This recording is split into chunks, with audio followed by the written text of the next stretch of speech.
vanoti ndiani mubawakana pamastari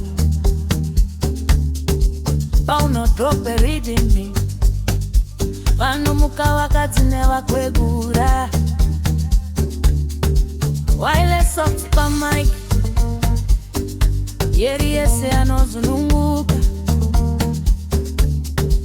vamwe vanongovukura asi vakanyarara kanaridza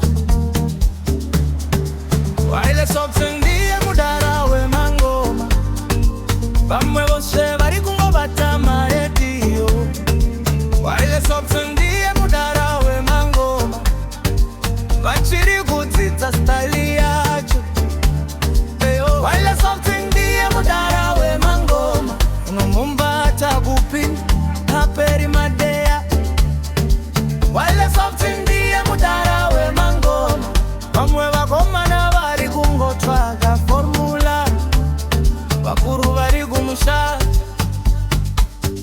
vanomuziva nezvemasidi mageto ari kuto anoti ndiye voice remasters unomupa BTP anoita yekupemberera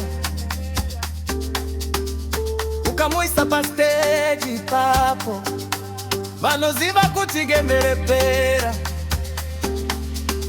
waile soft ndiye mudara wemangoma vamwe vose vari kungovata maredhiyo waile soft ndiye mudara wemangoma vachiri kudzidza staili yacho waile soft ndiye mudara wemangoma unomuvata kupi haperi madeya waile soft ndiye mudara wemangoma vamwe vakomana vari kungotsvaga formula waile soft is the big boss, no argument, no loss. Others, they just make noise. He brings the real joy. mudara wemangoma mudara wemangoma Feel the beat now, feel the flow. mudara wemangoma mudara wemangoma Baba had a nice try, only 10 you too high. But soft is the true king, makes everyone just sing.